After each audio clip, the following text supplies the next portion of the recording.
Miért jársz mezitláb? Mert így praktikus.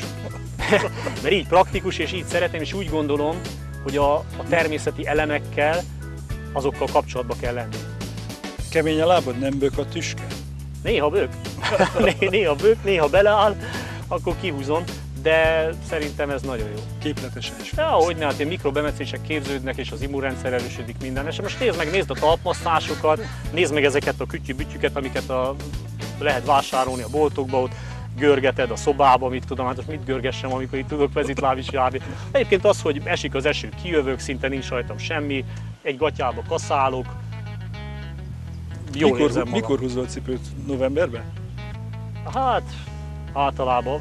Előfordul velem gyakran, hogy beugrok a kocsiba és elmegyek, és már volt rá példa, hogy valamiért be kellett szaladnom a Tesco, és muszáj mondom, én már haza nem megyek, és beültem a kocsiba, és ott kell slattyognom mezitláb, hát néztek. Biztonsági őrök, mind a tyúk a piros kukoricára, de hát ki nem dobtak, tudod, nem tudták, hogy ilyen esetben szerintem szabálykönyvben nincs ez beírva, hogy most mezitlábasokat be lehet engedni, vagy nem lehet.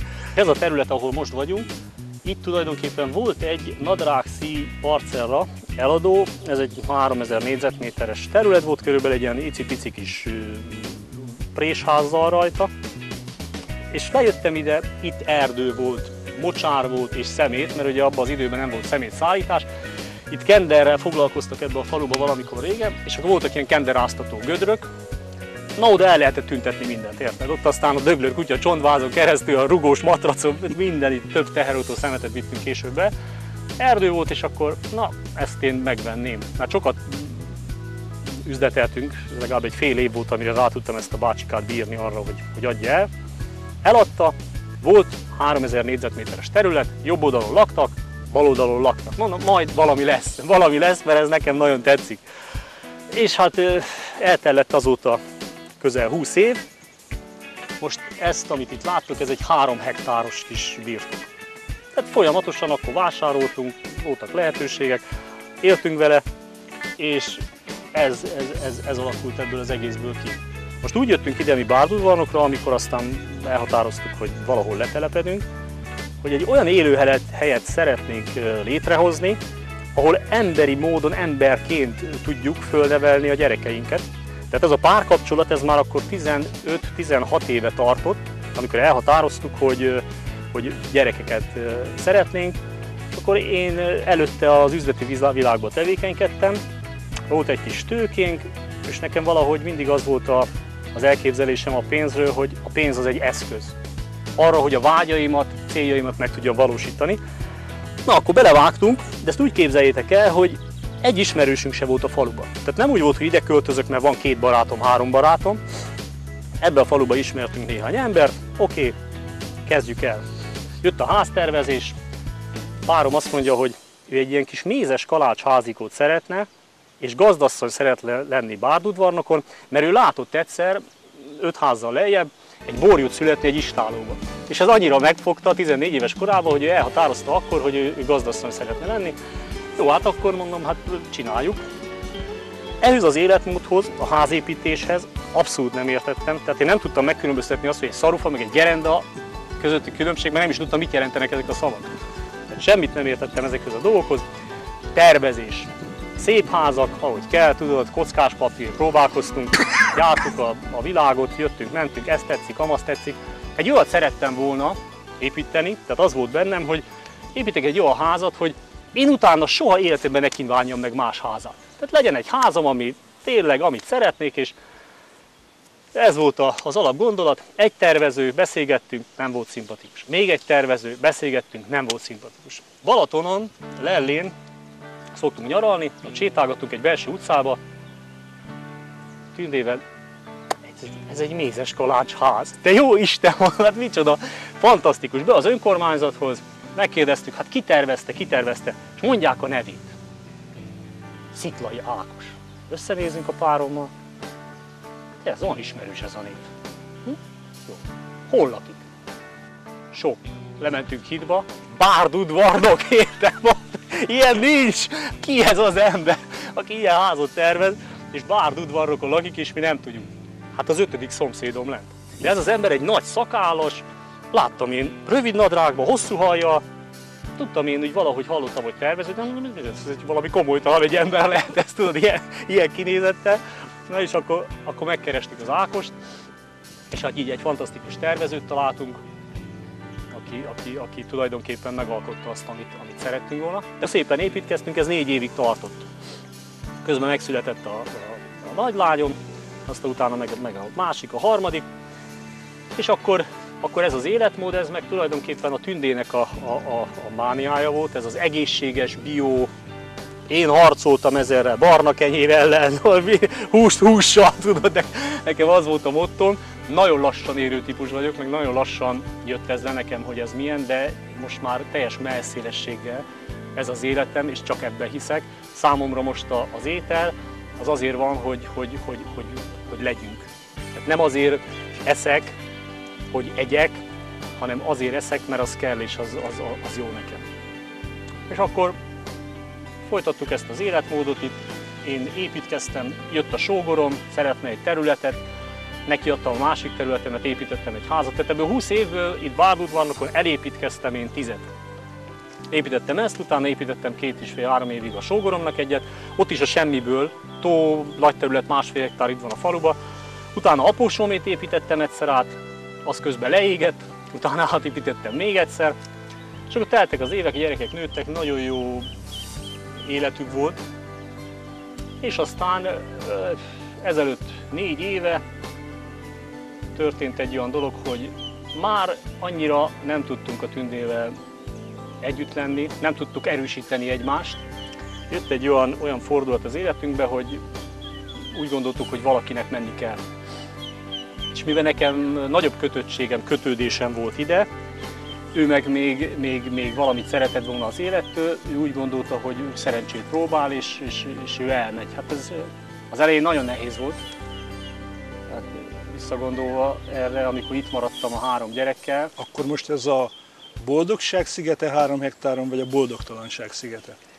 Hát a boldogság, a szeretet, a szerelem, ezek olyan elcsépelt szavak. Ezek rengeteg boldogság, talán mondhatom, hogy öröm, és rengeteg bánat.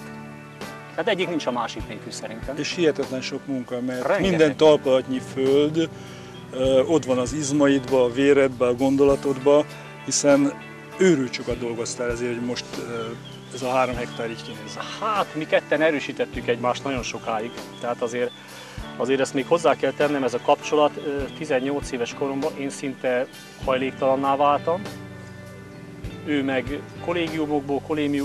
kollégiumokba élt, ő is egyedül volt, és erősítettük egymást, segítettünk egymásnak. Tehát egy mély testvéri kapcsolat volt, inkább talán, mint egy nagy szerelem. Bár az én részemről inkább szerelem volt, az övéről lehet, hogy ez nem ez volt, hanem kellettünk egymásnak. Ugye tegyük hozzá, és áruljuk el a nézőinknek azt is, hogy a Tünde nem más, mint Seibert Róbert világutazónak a lánya. Így van. És most sokáig ezen a Boldogság szigetén, ebben a mézes kalácsházban a szeretett állatok és a még gyönyörűbb gyerekek körébe élt, de mintha most az apja genezise föltámad volna benne, és ő is egy világutazó lett. Így van, csak szoktam így viccesen mondani neki, hogy édesapád az jobban csinálja, mert legalább repülővel mentem egy gyalog.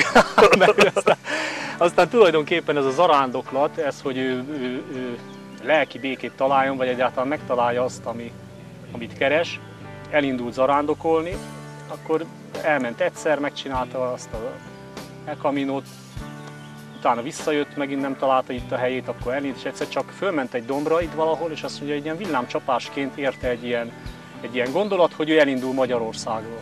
Na és akkor ő egyébként egy megszállott, bármit csinált az életébe, velem, a gyerekeivel, a táplálkozásba, megszállottként csinálta. Megszállottként mindent. Ezt a mostani életét, ezt a gyaloglást, ezt is megszállottként csinálja.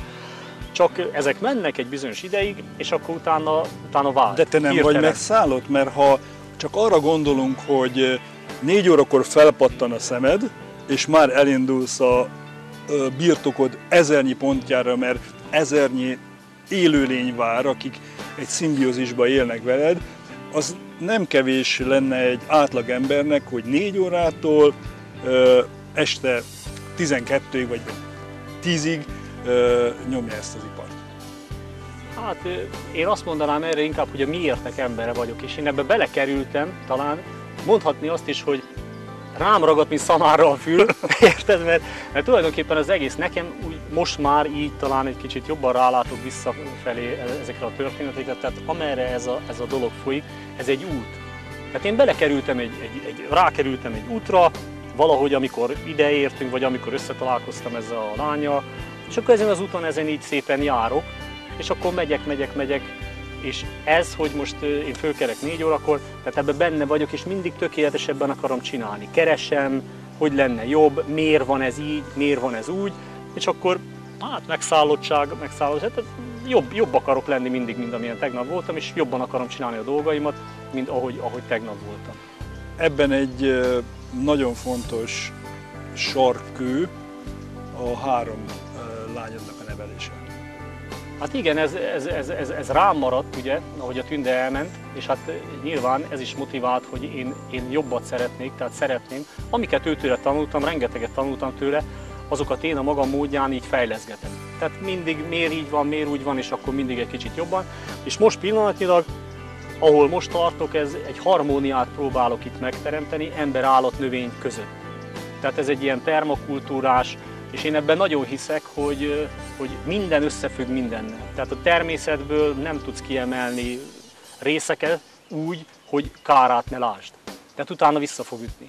Tehát én elkezdtem aztán ezekkel a baromfikat, tehát itt minden úgy van, hogy semmi nem azért van, hogy én most idejövök, és akkor itt baromfik lesznek, hanem itt sodródok bele ebbe az életbe. Sodor az élet, járom ezt az utat, és akkor amikor elém kerül valami, arra megpróbálom keresni a magyarázatot, és megpróbálom jobbá tenni. Először szép élet, ez ajánlod másoknak is? Ez egy nagyon nehéz élet. Ez egy nagyon nehéz élet, azt, hogy ajánlom, én ezt esetlegesen de egy tanulságos mutatnám. élet, mert az ember ebbe az életmódba felfedezi magát. Felfedezi magát, meg rengeteget tanulsz. Azt szoktam mondani, hogy a természet a legjobb tanító. Én könyvekből nem nagyon tudtam tanulni, a miértekből, meg a természettől. Tehát akármikor megakadok, problémáim vannak, hogy van ez a természetben. Mondok erre egy példát, a kertemben mondjuk valami nem úgy érzi magát, akkor tudod mi van? Kimegyek, nézem, és úgy beleképzelem magam egy paprika helyébe. Hát hogy érezném én jó magam, ha paprika lennék? És jól éreznéd magad, hogy ki van cserepesedve ott a lábad körül a föld is. És akkor megpróbálom azt, hogy az erdőben hogy van, mi van, lombkorona, 1, 2, 3, humusz, mi, hát akkor valamit olyat kéne csinálni, mint az erdőben, mert az működött akkor is, akkor is, meg működni fog akkor is, amikor már nem leszünk valószínű. És akkor ezek így épülgetnek egyik dolog a másik, és akkor kérdezed ezeket a lányokat, hát ez egy óriási kihívás volt, hát majdnem beledöglöttem. Hát 4 éven keresztül, képzeld el, most már 4 év eltelt, tehát az elején az, hogy itt rajtam marad ez is, az is, amaz is, és ezt mind csinálgatni kell, és ráadásul úgy, hogy jó legyen. Hát most már eltelt 4 év, mondhatom azt, hogy a lányaim azok fantasztikusak, amit csinálnak, azt szinte megszállottként csinálják, és nagyon oda vannak érte, és nagyon szeretik. És egy ilyen példamutató életet élnek, szerintem, mint gyerekek, nagyon sokat segítenek, erősítenek, és ehhez mindent megpróbálok hozzátenni, táplálkozásukat azt teljes mértékben én állítom össze. Tulajdonképpen ez a rendszer ez egy ilyen önállátó gazdaságként is kezdett volna funkcionálni, vagy működni. Tehát itt elültettünk, az összes, amit itt láttok, fák, ezeket mindketten a Tündével ültettük. Tehát itt semmi nem volt, azt még azért kellett volna mondanom, ez a 3000 négyzetméter, meg utána amiket megvettünk, ezek a fák, amik itt vannak hátul az erdőbe, azok ott voltak, de itt ezek, ami mögöttünk vannak, a nagy fűzfák, az összes gyümölcsös, azt mindent mi ültettünk ketten. Tehát ezt ketten csináltuk. Ha kimegyünk a te világodból, a rohanó emberek mai világa felé, mit tudsz ajánlani nekik, hogy hogyan tudnak lelassulni, és hogyan tudnak elgondolkodni a napi 8-10 órás robotból, a pénzhiányból, a gondokból, a családi problémákból, a szétesett világukból. Lehet nekik ez egy minta? Teremtse meg mindenki a saját világát? Hát minta, ez mondom, én nem merném ajánlani. Mutatni azt mutatnám, szeretném mutatni, de most mégis ezt tervezed, hogy egy kicsit kinyisd a saját világodat, hogy emberek közelebb jöhessenek. Meg szeretném mutatni, szeretnék erőt adni az embereknek, hogy lehet. Hát én itt vagyok egyedül egy férfi, és nevelem, és mosok, főzök, takarítok, 3 hektáron el vagyok, itt van a 3 lányom, fantasztikus csajok, és figyelj, és annyi élményt adnak, hogy az döbbenet. Hát szeressék őket, hát a gyerekeiket, hát szeressék. Kérdezzék meg az iskolában, amikor hazajönnek, hogy mit csináltak, mi volt velük aznap. És akkor utána szerintem sok gond nem lehet. Tehát, hogyha egy gyereket szeretsz, akkor az vissza fog jönni. Merre visz az utat? Itt most én elérkeztem, úgy érzem, egy ilyen keresztúthoz, hogy ezeket a dolgokat én itt leraktam. Itt most nyitni szeretnék a külvilág felé, tehát ezt szeretném megmutatni, de nagyobb léptekbe. Tehát szeretnék találni valakit, mondjuk, aki hasonlóan gondolkodik, mint én, akinek ez itt megtetszik, és azt mondja, hogy figyelj, van egy ötletem ezzel kapcsolatban, üljünk le, beszéljük meg, csináljuk ezt együtt. Tehát egyedül ez már nekem sok. Megfogalmazódott bennem egy gondolat, hogy lehet, hogy ezt az egészet, ez az utam, hogy én ezt idáig csináljam, és valahol van egy ember, aki ezt innen jobban tudja csinálni nálam. Most megmondom neked őszintén, ez az álmom, vágyom, imádom, szeretem, de adott esetben meg is válnék tőle. Hogyha van egy ember, akinek ez tetszik, és azt mondja, hogy én ezt lehet jobban csinálom, vagy én elgondolom azt, hogy ő lehet jobban csinálja, akkor csinálja ő. Mert lehet, hogy nekem ez volt az utam, hogy előkészítsen valakinek a területet arra, hogy ő is megélje ezeket a dolgokat, amiket én itt megéltem. Tehát nem zárkózok el azelől sem, hogy esetlegesen eladom. És nem zárkózok el azelől sem, hogy esetleg valakivel közösen mondjuk csinálok itt olyan dolgot, ami előremutató, amivel tudok adni. Mert én azt gondolom, hogy ez a terület rengeteg embernek tudna örömöt adni, és megmutatni azt, hogy lehet így élni. A mai világban, ebben a mai rohanó világban, itt én azt tudom mutatni, ami a valóság. Az a valóság, mert itt minden az, aminek látszik. Tehát egy olyan, ha foglalkoznék, mondjuk, teszem azt egy vendéglátással, akkor én olyan vendéglátást szeretnék csinálni, hogy valaki idejön, és akkor szeretetet kap. Ezt a szeretetet, amit én, az állataim, a környezet tud biztosítani. Nem kitakarítok, kifényesítek mindent, és akkor megmutatok egy olyan képet, aki nem is én vagyok, mert most jön egy vendég, hanem olyan, hogy ide jönnek, eljönnek ide, és akkor úgy érzik magukat, mint ahogy most ti, vagy ahogy én érzem itt ebben magam. Tehát én mindenféle nyitott vagyok, valaki azt mondja, hogy szeretnék egy ilyet, egy filmet forgatni, vagy akármit akar itt csinálni, jöjjön, mutassuk meg, tegyük jobbá ezt a világot, ha tudjuk valahogy, és én idáig ezzel, amit itt letettem, talán tudnék ebbe segíteni, hogy valami megmozduljon. Tehát most bennem van egy olyan nyitási vágy, egy olyan kényszer, hogy tovább kell lépnem. Tehát ezen az úton, amin idáig jártam, eljutottam valahova, és lehet, hogy ha itt maradok ebbe és ezt csinálom, akkor nem fejlődök tovább. Mert ez így, ahogy ez így összejött a 3000 négyzetméterbe, ez a 3 hektár, ez egy út. És nem mondanám azt, hogy a cél a lényeg, hanem az út a lényeg, ami jár.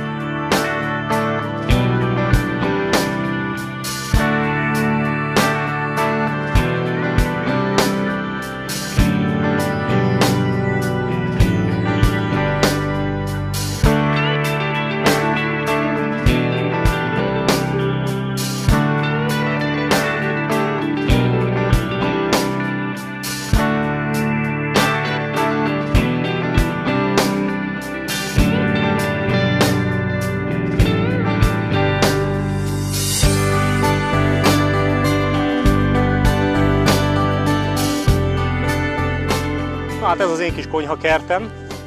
Ez a mi családunkat teljes mértékben ellátja, úgyhogy még marad is plusz.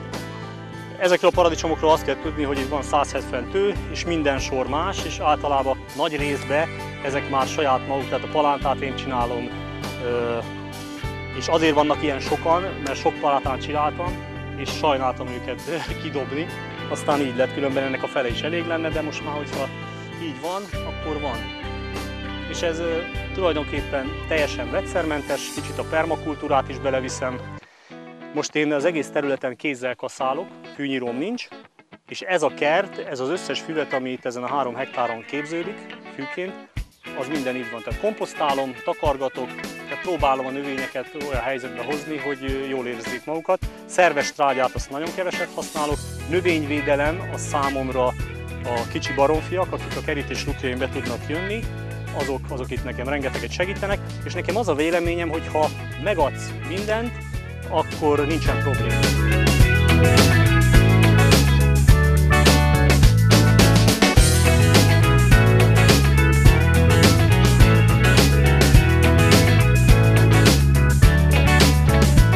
Most pedig készülök, mert egy barátom fog érkezni ebédre, és nemrég beszéltem vele, és mondta, hogy mostanában a nehéz ételeket annyira nem eszik, mert sokat utazik, és most éppen Kínába járt, és próbálok kedveskedni neki egy ilyen kínaias, zöldségesebb, húsosabb valamivel. Tehát ezt fogjuk most elkészíteni. Ez egyébként egy ilyen gyors étel lesz. Levágtam egy csirkét, és akkor ez ki van csontozva a comb meg a mell, nagyon vékonyra el van szeletelve, be van pácolva, és akkor ezt beletesszük ebbe a vokba, elkezdjük pirítani, akkor kimegyünk a kertbe, szedünk ki zöldségeket, azt rá, és utána tetejére kis rist, és utána pár perc múlva ehetjük is.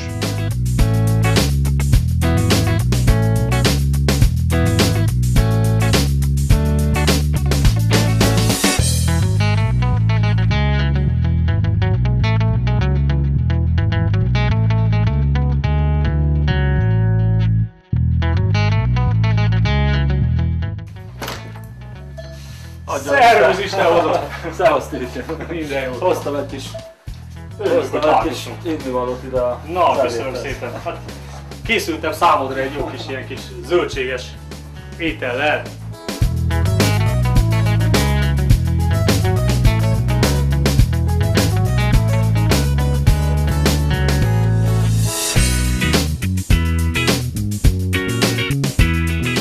Nekem a Tibi egy példaképpen, mert ilyen családapával nagyon ritkán találkozik az ember, aki beáldozza az egész életét a 3 rendkívül tehetséges gyerekére, és fantasztikus látni, hogy nőnek fel, és ahogy küzd a mindennapjaival.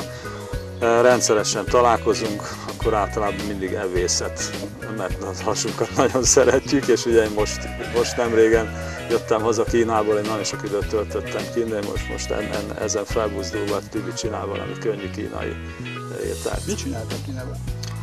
Hát én filmekben dolgozom, showműsorokban fellépek, de hát a lényeg mindig az, hogy én a lovasijászatot terjesztem, akármilyen módon, legyen ez film, legyen ez televízió, legyen ez bemutató, tanítok, és ott rengeteget italom. Merre vezethet a Tibornak ez a gyönyörű útja, ez a nomád világ, amiben minden jelent mindennek valamit, és ő egyrészt mint egy karmestert celebrálja, de ugyanakkor egy iszonyatos munkát is mögé teszi az egész működjen. Merre vihet ez? Mert ő ugye egy mondattal azt mondta, hogy te vagy az egyik olyan barátja, aki arra is figyelmeztette, hogy ez lehet, hogy ki kellene nyitni ezt a világot mások előtt. Ki kellene nyitni ezt a világot, mert valahol az ember eltért a természetességtől. Tehát ahogy az ember távolodik a természettől, úgy a természetességtől is távolodik. És az ilyen emberek, mint a Tibi véleményem szerint mindig nagyon fontosak lennének, hogy egy picit visszavigyék az embert. Az, aki már nagyon egy virtuális térben van, azt egy kicsit visszahozni ide a növények, állatok világába, és ahogy ezt ő csinálja az ő fölfogásával, azt gondolom, hogy ez példaértékű. Talán te is vagy neki egy picit ahogyan mondtad, hogy példakép ő neked, ez a barátság azért is működik, mert viszont te vagy a példa, aki meg is tudta mutatni a világnak, amit tud. Igen, mert én ezt egy hátországként élem meg, tehát ami nekem van völgy, az egy hátország, és nyilvánvalóan az a rész, ahol mindig visszatérek, de van egy jégtörő hajó, az a lovasíjászat, amin én haladok és járom a világot, tehát nekem ez a fajta gazdaság, ez mindig egy hátországot jelent, a Tibinek viszont ez az élete, ez veszi körül. Hogyan főz a Tibi? Kiválóan, imádom. Rengeteg zöldséggel dolgozik, az téged nem riaszt?